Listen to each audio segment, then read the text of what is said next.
Hi, and welcome to the Still Life module of Photo IQ. This is Unit 2. We're going to build on the skills that we learned in the last unit and continue on developing our story within the composition.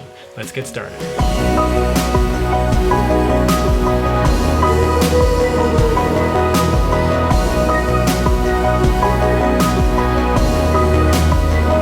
So how did you do with your homework assignment of shooting your found still life?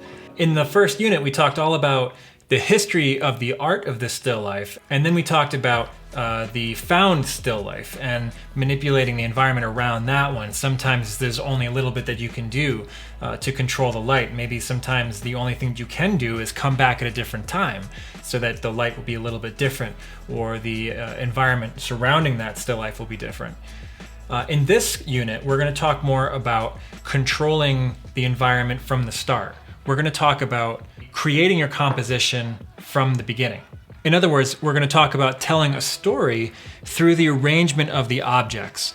And if you're more of a concrete thinker, you might find this a little bit maddening. You say, well, how can an image tell a story if all it is a bunch of objects on a table? But think about it a little bit more abstractly. Use that term loosely. There can be things like a color story where all the objects have a similar or complementary color. There can be contrasting sizes of objects, and that tells a story. It makes a statement about the differences of those objects. Now, a lot of still life is in the advertising world. Shoe ads, car ads, furniture ads. And those are some of the things that I've done. I've never shot a car ad. I've shot ads with cars in them. But I've done a lot of products for sale. I've done paper goods, food products, food cooking accessories.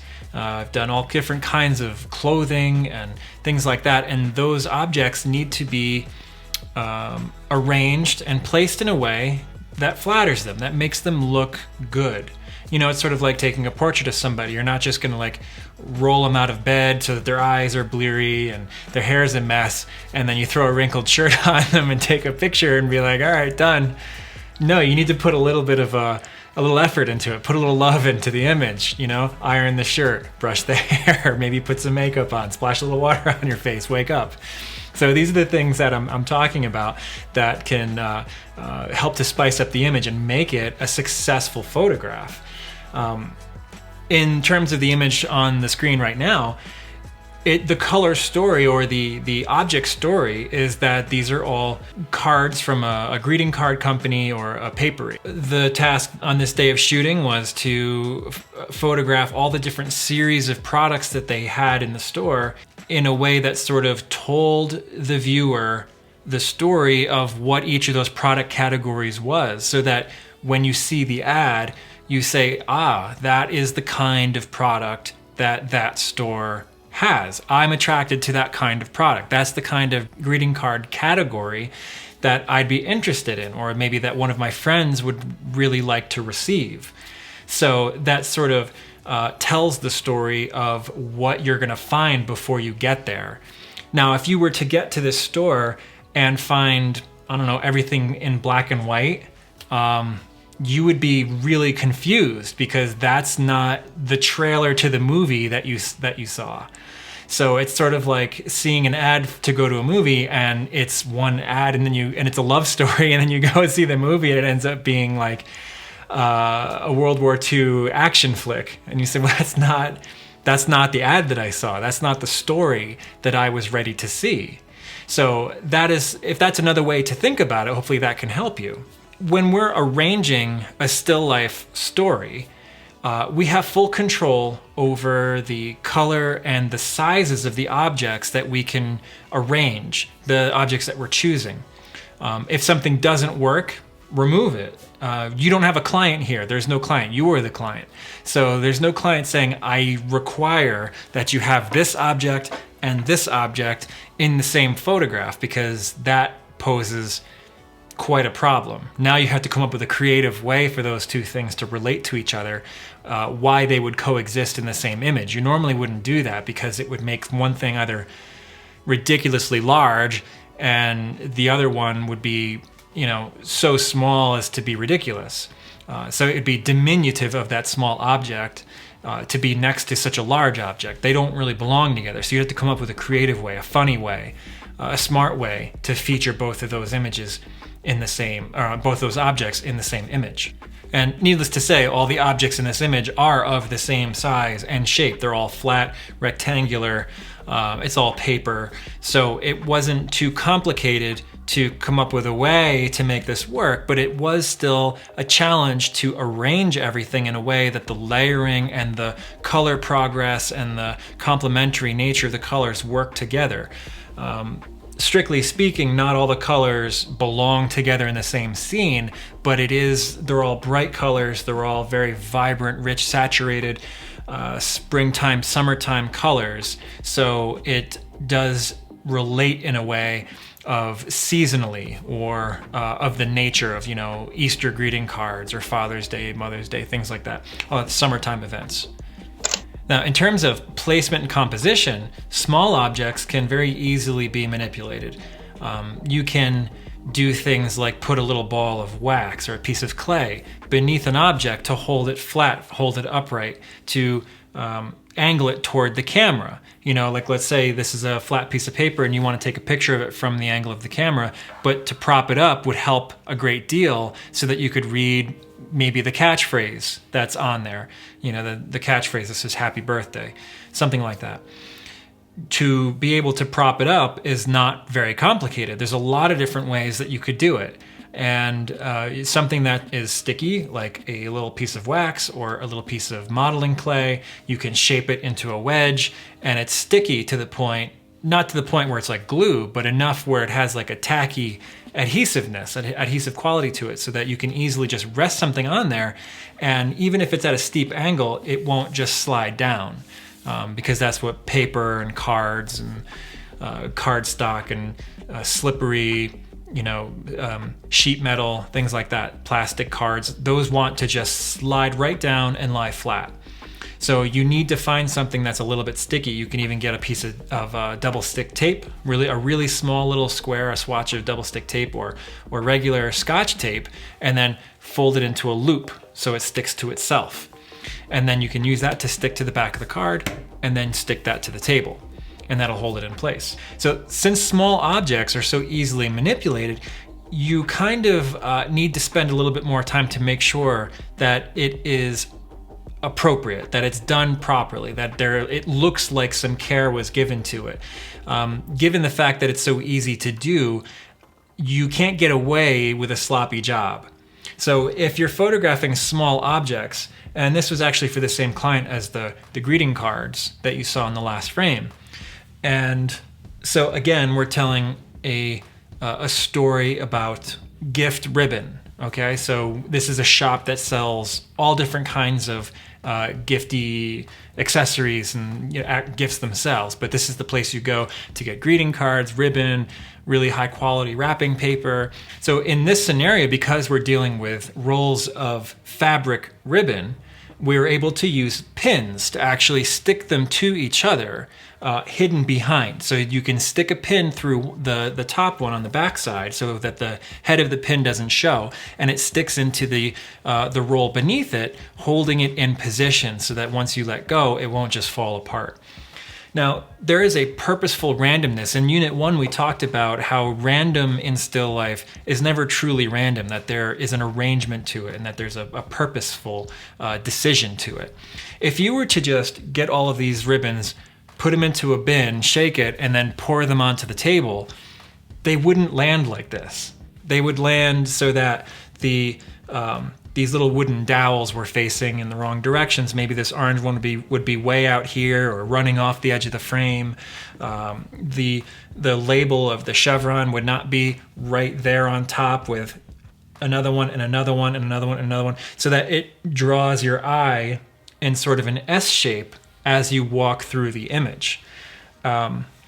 We talked about leading lines in the last unit, and where do you see the leading lines in this image? You have a dowel pointing this way, a dowel pointing this way, and a label pointing this way. So it's all the way from the corner here to here, and it leads you right to the focal point, so that there's always something driving you to the center. Sometimes that rule is a little bit fast and loose, like this one down here. You know, perhaps it should go like this, but maybe in that case it would just be too perfect, and then it sort of gives away the trick. So when things are too perfectly placed, where everything is just pointing directly to, look right here, look at this, then it starts to become a little bit heavy-handed, you know? So there's sort of, it's the art to not trying too hard. You know, it's sort of like that person who's really well put together, and everywhere they go, whenever you see them, they're always really well dressed and composed, and they have great poise, but it doesn't look like they're trying so hard so that they stand out to the point where he's just dragging, you know, drawing so much attention to himself. That's the attention getter person. And people generally don't like that person. They're like, that person is always drawing so much attention to themselves. And, you know, that's a turnoff. But when somebody is put together without looking like they're trying, then that's a well done wardrobe, so to speak. So in the composition of an image, if you're trying too hard, then it gives away the game. Now people are on to what you're doing, and it sort of cheapens it, because it looks like you've just been, you know, you're punching someone in the face with the message. You want it to look like the message is getting across without it being too suggestive. So people want to feel like they're coming to the conclusion on their own. So it's like well-written literature or something like that, or, you know, movies with really good subplots and subtleties. So subtlety is what wins, and heavy-handedness usually doesn't. That's kind of a turnoff.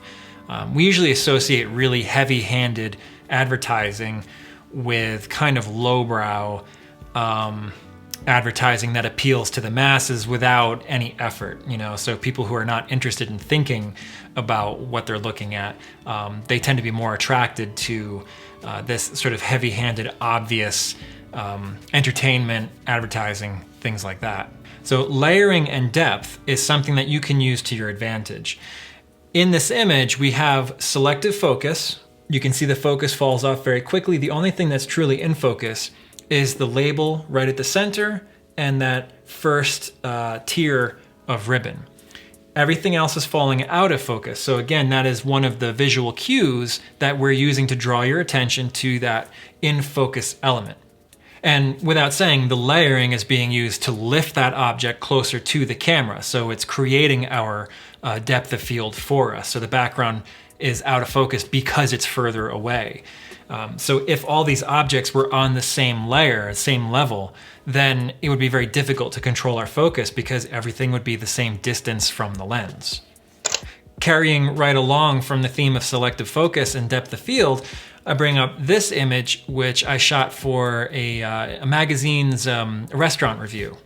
And sometimes in those review articles, we like to create images that create a sort of like an atmospheric feel of what that restaurant would be. I have no idea if this image got used or not. Most of the time, I never actually see the articles.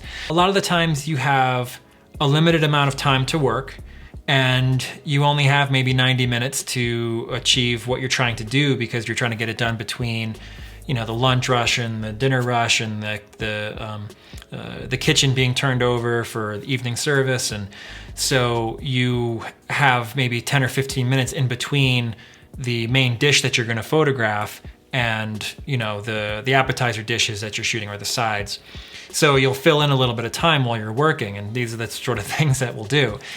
So in this image, I do think that it works. It has some good elements to it. One is that the rich color, the richness to it is very attractive. The selective focus being on the steak knives that are in the front, the repeated pattern that is created, and the obvious leading line where the intersecting knives are joining. So this center leading line leads you right to the front, where you can see the metal clasping the handle, the wooden handle together. And another thing that you will see very commonly in my images is a strong backlight and deep shadow. In Unit 1, we talked about the wave, the oscillation between light and dark, and you can see that it's very, very present in this image. However, it's very rapid. So each stripe of the metal tang of the blade is bright, followed by the darkness of the wooden handle shadow. the wooden handle in shadow. So it's light, dark, right, light, dark, right, light, dark, light, dark. So it's a very rapid oscillation. So it creates kind of an optical illusion where if you're not aware, if you kind of glance at the image, you're not really sure what you're looking at because it's such a rapid pattern that's going on. Now, the best angle may not be the first one that you try. And I'm always someone who will try different angles when we're trying to create an image and just see, maybe this isn't working right. So I'll grab 2 or 3 other angles just handheld before we lock down the tripod and pursue perfecting that image.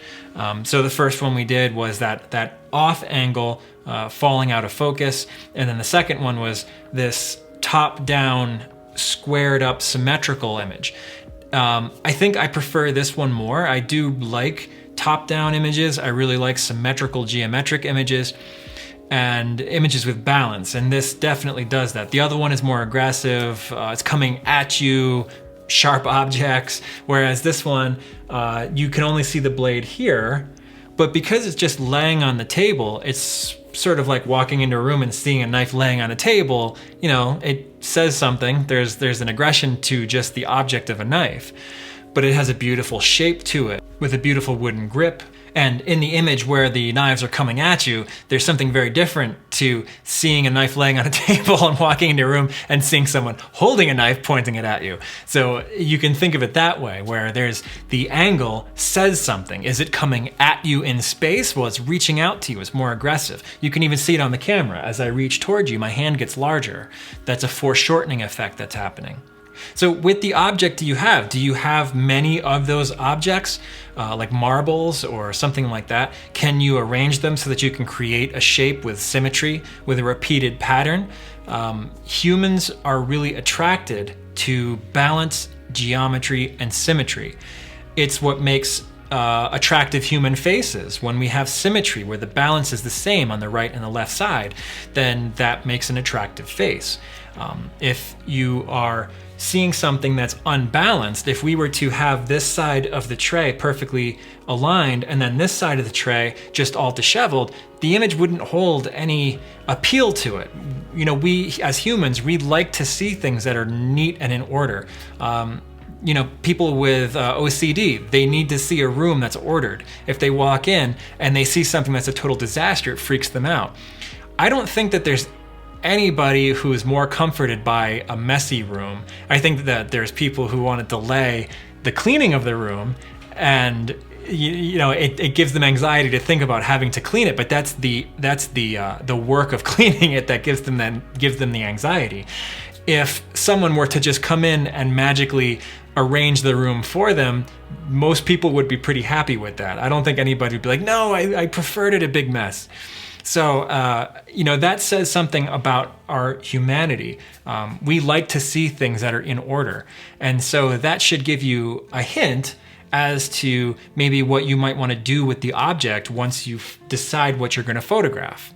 So I think it goes without saying, the balancing and the mirroring in this image is that everything is lined up perfectly straight and adjoining in the center. So there is this straight joining line right down the middle that creates the mirrored effect. So there is some slight imperfections in the end where this one pulls apart.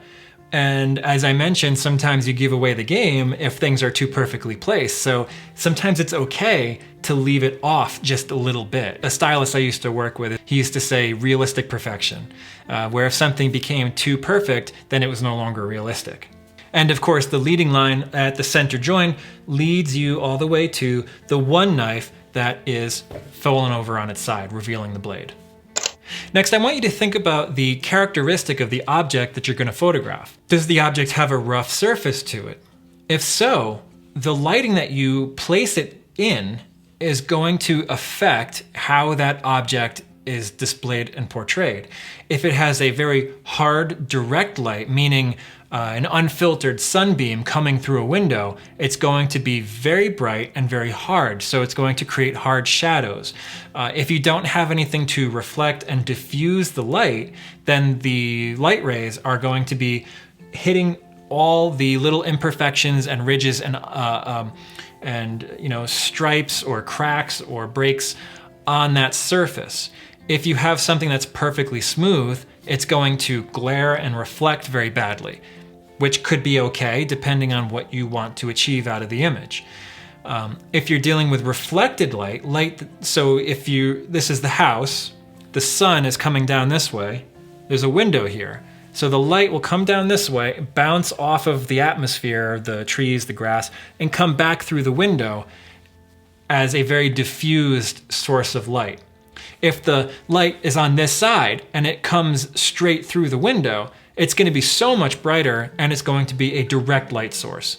So there's going to be a very big difference between the way that light source treats your object.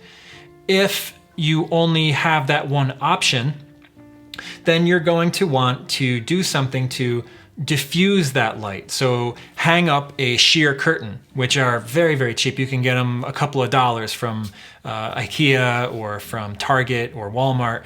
The purpose of this is just as a photographic tool. So don't go buy something that's a high-end textile that you're going to use. Just, you're grabbing anything. You want to be able to cut it into shape or tear it or tape it to a wall or something like that. This is purely just for photographic effect. So don't buy something nice, but I definitely want you to go buy something that you can use to block that light and create a nice, soft, diffused lighting effect.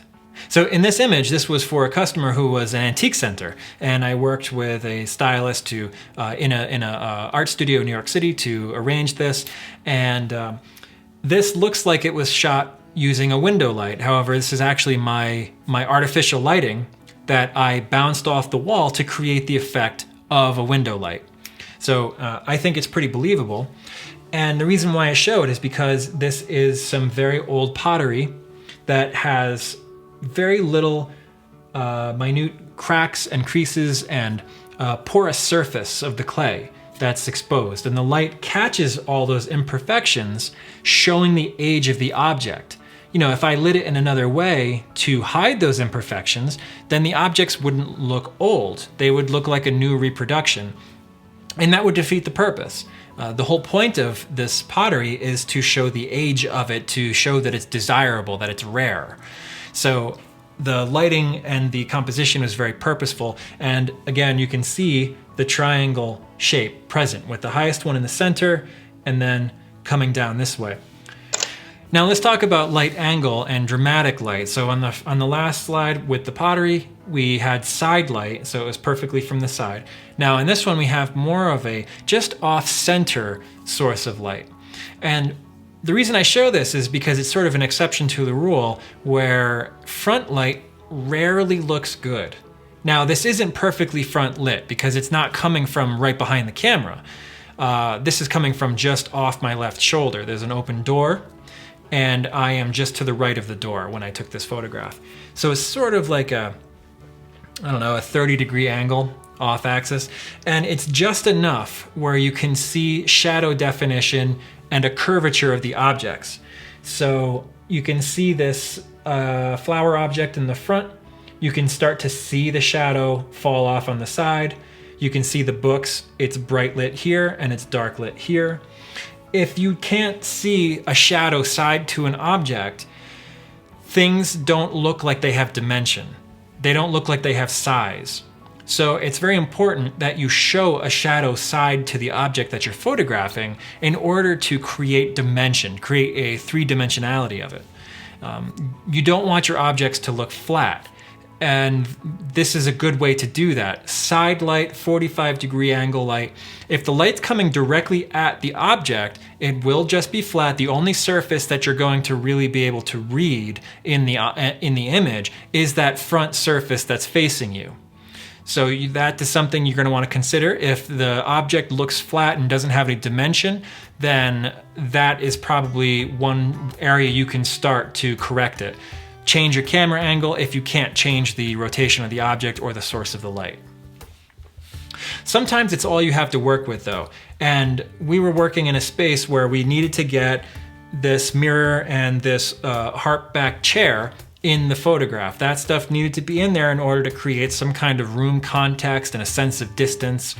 All these objects were provided by the interior designer, and they wanted them all featured in some way. Even though the chair in the back is not in focus, it's still in the shot, and it kind of connects to the next sequence of images. So if you're looking at these images in sequence, you can see the connection between the images because the styling pulls it together. Now, here's a little technical information. In the Camera Basics module, we talked about color temperature, your white balance. Now, there are some times when mixing color temperatures is going to be unavoidable, and it will create a very difficult scenario for you. If your primary source of light is the window, your color temperature is going to be around 5600, give or take, because it depends on what time of day it is and whether the light's reflected or direct. If that's your scenario, it's my recommendation that you shut off all interior lighting because that incandescent bulbs or the fluorescent bulbs or the LED bulbs are going to have a drastically different color temperature, and they're going to be throwing in yellow or green or blue tones that are not going to make your image look nice and rich and saturated and welcoming. So once you set your color temperature, take an exposure and see if you're getting any what's called contamination from surrounding lighting sources. This is a shot that I took for a store that was opening up, and they needed some advertising just to show the kind of products that they had and what the interior looked like, and things to make it look welcoming for their social media and for their website. They weren't really paying for artificial lighting and all that sort of stuff. The store is open, so there's customers in there. There's very limited stuff that I can do, and I only had a short amount of time to work, so I was just grabbing a whole bunch of different photographs that could possibly be used, and they didn't care that the lighting, the color temperature is a little bit warmer than I'd like it to be. They were fine with it. So I'm showing this as sort of like technical information, not like something necessarily that you have to avoid, because there's nothing wrong with the photograph, but I like images to look with the unified color temperature. I don't like to have mixed color. And you can see the reflection on the jars from the window light is of a blue color, whereas the color on top of the metal jars is of a yellow color. And that's because they had incandescent light above the jars. So unless you can shut those lights off and just work with your window light, you're gonna end up with mixed color temperatures, which is going to influence the way that your image looks. So just be aware of that. And if it's dark, it's no problem. Just if you have a tripod, hopefully you do, use a long exposure. You may have to do a half a second or 1 full second if need be. But that is how you get around that. And the image will come out looking nice and bright, just like you had a lot of light in there to begin with. If you're talking about overhead lighting that in a store or something that cannot be turned off, if you have permission, if you're asked to do this, you can climb up on a step stool or a ladder, and you can tape paper or fabric over that light in order to block it just temporarily and keep it off of the object that you're photographing. Now, here's an example of an opportunity where I was working with a window and they had overhead incandescent lighting, and we just turned off the incandescent lighting, and you can see how bright and clean and saturated the colors are because everything is being photographed with the same color temperature orientation. So the camera knows where white is, and it knows where green is, and blue and red and pink and yellow. So everything comes out with the same from the same kind of color sphere instead of it being mixed with different influences. So everything in this image, the silver pot, is silver. There's no other colors that are mixed in there. The shadow side of the image, the only thing that's influencing it is the reflection off of this pink piece of art that is coming in. But you can see the pink in the image, and so your mind accepts that there is a little bit of pink influencing the shadow side of the bouquet. Now, tabletop still life is one way where you can include a number of different influences in the photograph.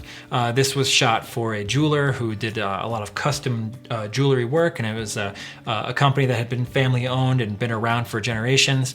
And so one of the things that they had requested was that they include the story of the company in the photograph, which was a very nice thing, and it created a little bit of a challenge for us, and we spent some time and thought about it. And this is what we decided to do. We got a few pieces that were very personal to the owner, who's the head designer of the jewelry. And then we got I went and I took a portrait of the team that works in the store, and they've all been there for many years, so they really truly are like a family there.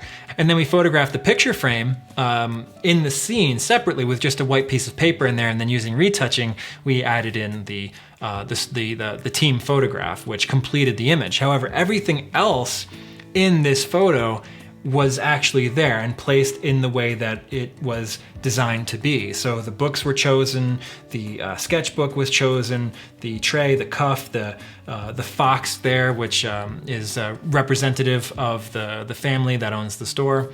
So you can use tabletop still life to include a human element to it. Now, whether or not this person was in the shot doesn't really matter, because you would still be getting a sense of who owns the store, founded the store, and runs the store, and what they do, what they sell, the style of the jewelry that they make. So you can create a story from start to finish, not just of how the objects relate to each other, but you can also tell who owns it and who has worked with it and created it. It tells you quite a lot. So we're reaching the end of this unit, and what I want you to do is build your composition. So choose your workspace, choose a space that will help to tell your story, that relates to what you're trying to talk about. And then you're going to find the objects that support that story, that relate to each other, that work within that environment. I want you to scrutinize your placement in the sense that I don't want you to just put everything in a box and then dump it on a table and photograph it. I want you to think about how they relate to each other. What do they say? Do they point to each other? Create some leading lines.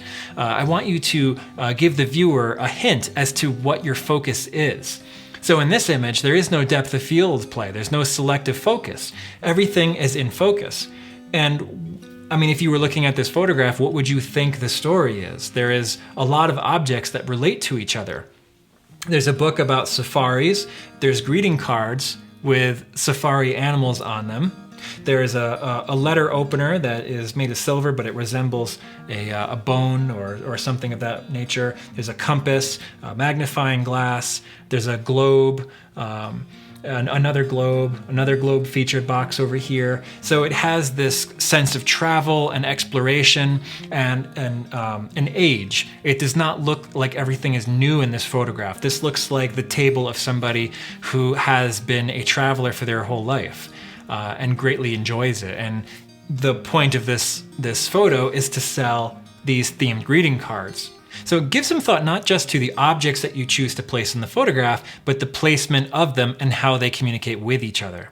And lastly, I want you to feel something when things don't work. If you come to this assignment with an ambivalence that you don't care what happens, you don't care what it looks like, then the image is going to look like you don't care what it looked like. You may be driving yourself crazy with this unit and thinking, I really don't get still life, it's not my thing. But if you're doing the full curriculum, we're teaching you some very valid and important skills when working with your camera. And I hope that you stick with it. And it's my job to coach you and encourage you and push you through it. So here's your assignment for this unit.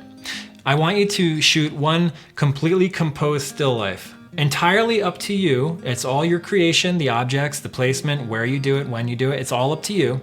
But I want you to give some consideration to what those objects are and the story that they tell and how they communicate with each other.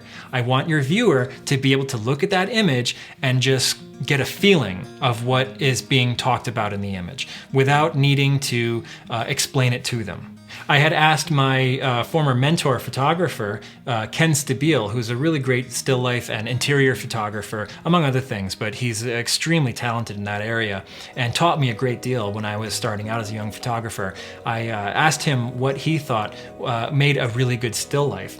And he said, quite simply, an image that you don't need to explain or put words to, one that is self-explanatory when one looks at it. And I think that sums it up really well. I'm going to leave you with that, and I hope to see you in the next unit. Until then, keep shooting.